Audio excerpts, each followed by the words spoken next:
आज हम आप सबको गौ माता की कथा सुनाने जा रहे हैं। गौ माता की पूजा करने और उन्हें खाना देने से हमारे कौन से कार्य पूर्ण हो जाते हैं। इस कथा को सुनने के बाद आप सब बहुत प्रसन्न होंगे और आपके कष्ट दूर हो जाएंगे। चलिए कथा को प्रारंभ करते हैं। एक समय की बात है, क्षीर सागर में भगवान विष्णु शेषनाग की सैया पर लेटे थे और माता लक्ष्मी पास में बैठी भगवान विष्णु के पैर दबा रही थी। पैर दबाते दबाते वे अचानक से रुक गई। तभी भगवान विष्णु माता लक्ष्मी से पूछते हैं, क्या हुआ देवी, रुक क्यों गई? आप क्या सोच रही हैं? तभी माता लक्ष्मी ने कहा, प्रभु आप तो तीनों लोक के स्वामी हैं और त्रिकालदर्शी भी, आपको सब पता है। मेरे मन की कोई भी बात आज तक छिपी है। मेरे मन में क्या प्रश्न है, प्रभु आपको भली भांति पता है। भगवान श्री विष्णु कहते हैं, हे देवी लक्ष्मी, मैं आपकी चिंता को जानता हूं और यह भी जानता हूं कि आप समस्त मनुष्य जाति और जगत के कल्याण के लिए ही आप चिंतित हैं। आपने संकोच होकर पूछे, आपके मन में जो भी प्रश्न हो। फिर देवी लक्ष्मी कहती हैं, भगवान यदि आप चाहते हैं तो मैं आपसे एक प्रश्न पूछने की चेष्टा करती हूं। देवी लक्ष्मी कहती हैं, भगवान आज मैंने पृथ्वी लोक पर बड़ा ही विचित्र दृश्य देखा। तभी भगवान विष्णु पूछते हैं, देवी ऐसा क्या देखा? पृथ्वी लोक पर माता लक्ष्मी कहती हैं, प्रभु मैंने पृथ्वी लोक पर देखा कि कुछ अत्याचारी मनुष्य गायों की हत्या कर रहे थे और उन्हें मार रहे थे। वही कुछ सज्जन मनुष्य गायों की पूजा भी कर रहे थे। तो प्रभु, यह सब दृश्य देखकर मेरा मन बहुत ही व्यथित है। मनुष्य खुद की इच्छा पूर्ति के लिए इन बेजुबान पशुओं को क्यों मरता है? इन पर इतना अत्याचार क्यों करता है? हे स्वामी, मेरे मन में यह जानने की इच्छा हो रही है कि जो मनुष्य गाय की पूजा करता है, उसकी सेवा करता है, उसे क्या फल मिलता है, और जो अत्याचारी मनुष्य गायों को मरता है, उन पर अत्याचार करता है, उन्हें कौन सा दंड मिलता है? भगवान देवी लक्ष्मी की ओर मुस्कुराते हुए देखते हैं और कहते हैं, देवी आपने बहुत ही उत्तम प्रश्न पूछा है। जो गायों को कष्ट देता, उन्हें मारता है, उसे तो उसके पाप किए हुए कर्मों की सजा नरक में अवश्य मिलती है। परंतु जो गायों की पूजा करता है, उनकी सेवा करता है, उन्हें स्वर्ग लोक की प्राप्ति होती है। गौ माता की सेवा करने से पृथ्वी लोक पर और देवलोक में मनुष्य को कौन सा फल मिलता है? देवी, मैं आपको एक कथा के माध्यम से आपको समझाता हूं। हे देवी, आप इस कथा को ध्यान से सुने। इस कथा को जो भी मनुष्य सुनता है, उसके समस्त कष्ट और पाप नष्ट हो जाते हैं। उसे धन धान्य वैभव और कीर्ति की प्राप्ति होती है और मृत्यु के बाद वह मनुष्य देवलोक में निवास करता है, लोक में जाता है। माता लक्ष्य कहती है, प्रभु यह मेरे सौभाग्य है कि यह कथा आपके द्वारा मुझे सुनने को मिल रही है। भगवान कथा प्रारंभ करते हैं। कहते हैं, प्राचीन समय की बात है। भूलोक पर विवस्वान वंश में एक मनु नाम के राजा, जो महाराज धर्म का बड़ा पालन करने वाले, गुणवान, चरित्रवान तथा महापराक्रमी थे, उन्होंने शांति और धर्मपूर्वक अपनी प्रजा और राज्य का पालन किया और अपनी प्रजा को सदैव ही सभी तरह से सुखी रखा। उनकी प्रजा सदैव उनसे तुष्ट रहती थी। कुछ दिन बाद राजा मनु की शादी राजकुमारी शत्रुपा से हो जाती है। महाराज मनु अपनी पत्नी शत्रुपा के साथ प्रसन्नतापूर्वक अपना वैवाहिक जीवन व्यतीत कर रहे थे। किंतु कुछ वर्ष बीत जाने के बाद महाराज को अपने उत्तराधिकारी की चिंता सताने लगी, क्योंकि महारानी के गर्भ से कोई संतान नहीं हुई। तब महाराज मनु अकेले और एकांत में बैठकर सोचने लगे कि मैंने कभी कोई पाप भी नहीं किया है और मैंने सदराशियों और मुनियों की सेवा की है, धर्मपूर्वक राज्य भी चला रहा हूं, उसके बाद भी मुझे पुत्र की प्राप्ति नहीं हो रही है। मैंने अनजाने में ऐसा कौन सा पाप कर दिया है? इतना सोचकर वे बहुत चिंतित हो गए। फिर उनके मन में एक विचार आया कि इस समस्या का समाधान केवल गुरु वशिष्ठ जी ही कर सकते हैं। वे ही मुझे मेरे दोष के बारे में बताएंगे और संतान प्राप्ति के लिए कोई मार्ग बताएंगे। इतना सोचकर राजा मनु और रानी शत्रुपा के साथ गुरु वशिष्ठ जी के आश्रम पर पहुंच गए। आश्रम पर वशिष्ठ जी नित्य कर्म करके ध्यानलीन में बैठे थे। उसी समय राजा मनु रानी के साथ उनके पास जाते हैं और उनका दर्शन करते हैं। राजा मनु और रानी ने गुरु वशिष्ठ के चरण स्पर्श किए और आशीर्वाद प्राप्त किया। गुरु वशिष्ठ ने उनका कुशल मंगल पूछते हुए उन्हें आशीर्वाद दिया। फिर वशिष्ठ जी कहने लगे, हे राजन, सब कुशल मंगल तो है ना? आप और महारानी का आज अचानक वन में मेरी कुटिया में पधारने की ऐसी क्या आवश्यकता पड़ गई है? किस कारण से एक महान राजा को अपना राज्य छोड़कर इस वन में आना पड़ा? विवस्वान कुल के सभी राजा महाराज अपनी उम्र के अंतिम दिनों में अपना राज्य अपने उत्तराधिकारी को सौंपकर तपस्या करने के लिए वन में आते हैं। किंतु आप तो अभी भी नवयुवक हैं, आपने अभी अभी राज्य का कारभार संभाला है, आपने अभी तक पुत्र भी उत्पन्न नहीं किया है, फिर आप ऐसे अपना राज्यपाट छोड़कर वन में क्यों चले आ गए? यह आप जैसे महान और पराक्रमी राजा को शोभा नहीं देता है। इतना सब सुनने के बाद राजा मनु बोलते हैं, हे गुरुवर, मैं यहां जंगल में आपके यहां पर तपस्या करने के लिए नहीं आया हूं। गुरुदेव, मैं आपके पास सहायता मांगने के उद्देश्य से आया हूं। कृपया आप मेरा मार्गदर्शन कीजिए, मैं बहुत कष्ट में हूं। फिर महर्षि वशिष्ठ कहते हैं, हे राजन, आपके जैसे महान राजा को भला किस बात के लिए मेरा मार्गदर्शन चाहिए? फिर राजा मनु बोलते हैं, गुरुवर, आप तो स्वयं ही त्रिकालदर्शी हैं। आपको भली भांति पता हो गया होगा कि हम किस प्रयोजन से आपके पास आए हैं। महर्षि राजा मनु की बातें सुनने के बाद मुस्कुराते हुए कहते हैं, हे राजन, आप चिंतित ना हो, मैं अवश्य आपकी सहायता करूंगा। फिर महर्षि वशिष्ठ अपनी दिव्य दृष्टि से महाराज मनु के भूतकाल में हुए पापों को देखने लगते हैं, तो उन्हें राजा की एक भूल के बारे में पता चलता है। महर्षि वशिष्ठ राजा से कहते हैं, हे राजन, आपसे एक बहुत बड़ी भूल हुई है जिसका आपको ज्ञान नहीं है। जब आप अपने मित्र राज्य से लौट रहे थे, तभी मार्ग में एक वट वृक्ष के नीचे एक गाय और उसके नन्हे बछड़े को आपने अनदेखा कर दिया था। वह गाय और उसका बछड़ा बहुत भूखे प्यासे और कष्ट में थे। आपने उस गाय को और उसके नन्हे बछड़े को ना ही भोजन कराया और ना ही उसे नमस्कार किया। उस गाय ने आपसे मदद की, गुहार भी लगाई, किंतु आप अपनी प्रसन्नता में खोए हुए थे और आपको उस गाय की पुकार भी सुनाई नहीं दी। आपके इस व्यवहार को देखकर वह गाय अत्यंत दुखी हुई और उसने आपको श्राप दे दिया है। हे राजन, जो मनुष्य गाय को कष्ट में देखकर उसकी सहायता नहीं करता, भूखी गौ माता को भोजन नहीं कराता, उसे तो महापाप लगता है। और उसी गाय के श्राप के कारण आपको संतान सुख की प्राप्ति नहीं हो पा रही है।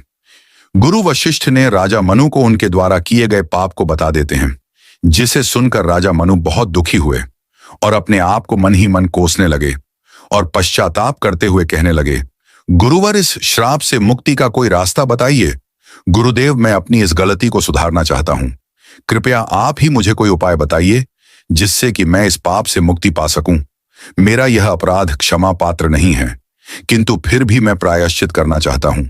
फिर महर्षि वशिष्ठ कहने लगते हैं, हे राजन, आप चिंतित ना हो, इस पाप से मुक्ति पाने का कोई ना कोई उपाय अवश्य होगा। और वे थोड़ी देर सोचने के बाद बोलते हैं, राजन, आप मेरे आश्रम की सुरभि नाम की गाय की सेवा करो। वह उसी गाय की पुत्री है जिसकी आपने सहायता नहीं की थी।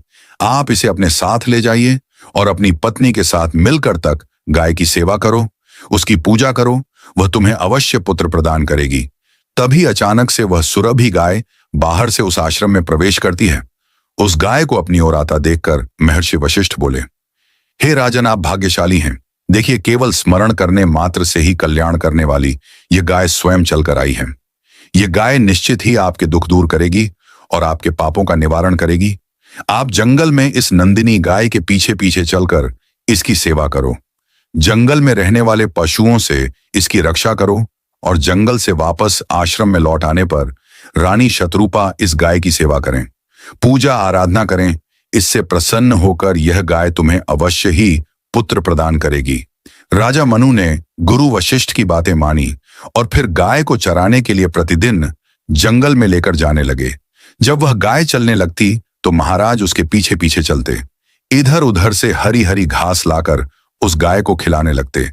जब वह गाय किसी वृक्ष के नीचे बैठती तो उसके लिए तालाब से पानी लाते और उसे पिलाते, अपने हाथों से उसके मस्तक को सहला दे। इस प्रकार से महाराज उस गाय की सेवा में लगे रहे। जब शाम हुई तो महाराज उस गाय के साथ आश्रम में लौट आए। आश्रम में पहुंचते ही उस गाय ने महाराज को अपनी जीभ से चाटना शुरू कर दिया, जिससे महाराज का शरीर पवित्र हो गया और उसके सभी पाप नष्ट हो गए। उसके बाद महारानी शत्रुपा ने आगे आकर सुरभि गाय के आगे हाथ जोड़े और विधि पूर्वक उस पूजन किया और चरणों में मस्तक झुकाया। फिर उस गाय ने उस रानी की पूजा को स्वीकार किया और रानी पर अपनी दृष्टि डालकर उसके सभी दोष समाप्त कर दिए। गाय की दृष्टि पड़ते ही रानी अत्यंत पवित्र हो गई। इस प्रकार से राजा मनु को उस गाय की सेवा करते हुए 30 दिन बीत गए। फिर 21वें दिन महाराज जब गाय को लेकर जंगल में गए तो वह गाय चढ़ते चढ़ते कैलाश पर्वत पर चली गई। उसके पीछे पीछे राजा मनु भी चले गए। वहां उस पर्वत पर खड़े होकर वह कैलाश पर्वत की सुंदरता को एकटक निहार रहे थे। इतने में ही अचानक से एक सिंह ने आकर उस गाय को बलपूर्वक दबोच लिया। राजा को उस सिंह के आने की आहट तक नहीं मालूम हुई। गाय ने जोर से कहा, महाराज मेरी रक्षा करो। राजा मनु ने गाय की तरफ देखा। सुरभि गाय की आंखों से आंसुओं की धारा बह रही है, जिसे देखकर महाराज व्यथित हो उठे और उन्होंने तुरंत ही अपना बाण निकाला और धनुष की डोरी पर रखा और उस शेर को मारने के लिए प्रत्यंचा खींची। उसी समय उस शेर ने महाराज की तरफ देखा। उस शेर की दृष्टि पड़ते ही महाराज का शरीर जैसे बर्फ की तरह जम गया हो। उनकी शक्ति क्षीण हो गई, उनका सारा बल शून्य हो गया। अब तभी उस सिंह ने गर्जना भरी आवाज में कहा, हे राजन, मेरे ऊपर प्रहार करना तुम्हारे बस की बात नहीं है, क्योंकि भगवान भोलेनाथ मेरी ही पीठ पर पैर रखकर नंदी पर विराजमान होते हैं। इसीलिए तुम मुझे मारने की चेष्टा मत करो। अगर तुम मुझे मारने की कोशिश करोगे तो निष्फल रहोगे। अब तुम यहां से लौट जाओ। विधाता ने इस गाय को आज मेरा भोजन नियुक्त किया है, इसीलिए तुम इसमें दखल देने की कोशिश मत करो। मैं जानता हूं तुम सूर्यवंश में जन्मे हुए राजा मनु हो, तुम्हें अभी यह झांत नहीं। इस कैलाश पर्वत पर भगवान भोलेनाथ की माया फैली हुई है, इसीलिए तुम यहां से तुरंत ही यहां से चले जाओ। फिर राजा मनु बोलने लगे, हे सिंहराज, कृपया आप इस गाय को ना मारे। यह महर्षि वशिष्ठ जी की संपूर्ण मनोरथ को पूर्ण करने वाली सुरभि गाय है, इसकी हत्या ना करें। इस गाय की रक्षा और सेवा करने का आदेश मुझे दिया है। इस गाय का एक नन्हा बछड़ा भी है जो घर पर इसकी राह देख रहा है। मैं इस गाय को इस हाल पर मरने के लिए छोड़कर नहीं जा सकता। इसीलिए हे सिंहराज, मेरी आपसे विनती है कि आप इस गाय को जीवन दान दो। इस गाय के बदले में मैं तुम्हें अपना शरीर समर्पित करता हूं, जिससे तुम्हारी भूख भी शांत हो जाएगी और इस गाय की रक्षा भी हो जाएगी और मेरे वचन का पालन भी हो जाएगा। साथ ही गौरक्षा के लिए प्राण त्यागने से मुझे उत्तम गति की प्राप्ति होगी। इतना कहकर महाराज मनु उस सिंह के सामने हाथ जोड़कर बैठ गए और आंखें बंद की। फिर अचानक से राजा के कानों में आवाज सुनाई पड़ी, पुत्र उठो, मैं तुम्हारी सेवा से अत्यंत प्रसन्न हूं। यह सुनकर महाराज उठ खड़े हुए और उन्होंने अपने सामने उस गाय को देखा और वह शेर कहीं दिखाई नहीं दे रहा था। तब वह सुरभि गाय राजा से कहने लगी, हे राजन, यह सब मेरी ही माया रची हुई थी। मैं तुम्हारी परीक्षा ले रही थी। तुम अपने प्राण देने के लिए तैयार थे, इसीलिए मैं तुम पर बहुत प्रसन्न हूं। अब तुम मुझसे कोई भी वरदान मांगो, जो तुम्हारी मनोकामना है वह कहो, मैं अवश्य पूर्ण करूंगी। महाराज मनु कहते हैं, हे गौ माता, मेरे मन में जो इच्छा है आप भली भांति जानती हैं। कृपया आप मुझे पुत्र प्राप्ति का वरदान दीजिए, मेरी यही कामना है। फिर उस गाय ने कहा, हे बेटा, तुम पत्ते के दोने में मेरा दूध लेकर उसका पान करो। इससे तुम्हें अत्यंत बुद्धिमान और गुणवान पुत्र की प्राप्ति होगी। महाराज दिलीप कहने लगे, हे, अब आप मेरे साथ आश्रम पर चलिए और मैं आपकी पूजा आराधना करके तथा मेरे अनुष्ठान को पूरा करके आपके अमृत समान दूध का पान करना चाहूं। उसके बाद राजा मनु उस गाय को साथ लेकर आश्रम चले गए। आश्रम में पहुंचने पर महारानी शतरूपा ने आगे आकर उस गाय का पूजन किया। तब उस गाय ने कहा, हे महारानी, आप मुझे स्पर्श करें, इससे आपको अत्यंत गुणवान और विद्वान पुत्र की प्राप्ति होगी। फिर महारानी ने गाय को स्पर्श किया। महाराज और महारानी ने उस गाय की विधिवत पूजा आराधना की और उनके अमृत के समान दूध को प्रसाद समझकर ग्रहण किया। महर्षि वशिष्ठ कहने लगे, हे राजन, अब आप अपने पाप से मुक्त हो चुके हैं। तुम्हारी मनोकामना अवश्य पूर्ण होगी। जो भी मनुष्य गाय की सेवा करता है, उसे भोजन कराता है, उसकी पूजा करता है, उसके सभी काम सफल होते हैं। जो भी गाय की रक्षा करता है, उसकी कभी दुर्गति नहीं होती है। मृत्यु के बाद वह देवलोक में जाता है और भगवान के दर्शन करने का सौभाग्य उसे प्राप्त होता है। जो मनुष्य गाय का दूध पीता है, वह ऐस भी रोगों से दूर रहता है। जो गाय का दान करता है, उसे मोक्ष की प्राप्ति होती है। जो स्त्री रोज गाय को रोटी खिलाती है, वह सौभाग्यशाली बन जाती है। गाय समस्त पापों का नाश करने वाली और सभी मनोरथ को पूर्ण करने वाली है। अतः सदैव इसकी रक्षा और पूजा करनी चाहिए। इतना करने से ही मनुष्य के सभी कार्य सफल होते हैं। उसकी दरिद्रता और गरीबी समाप्त हो जाती है। फिर भगवान विष्णु कहते हैं, हे देवी लक्ष्मी, इस प्रकार से महाराज मनु द्वारा गाय की सेवा करने से उन्हें 2 पुत्र और 3 कन्याओं की प्राप्ति हुई। मित्रों, आप भी प्रतिदिन गाय की सेवा करें, गाय को रोटी खिलाएं, गाय की इन पापियों से रक्षा करें। आपके भी सभी कार्य सफल होंगे। आपको यह कथा कैसी लगी? कमेंट करके जरूर बताएं और हमारे चैनल पुरंस ज्ञान को सब्सक्राइब करना ना भूलें।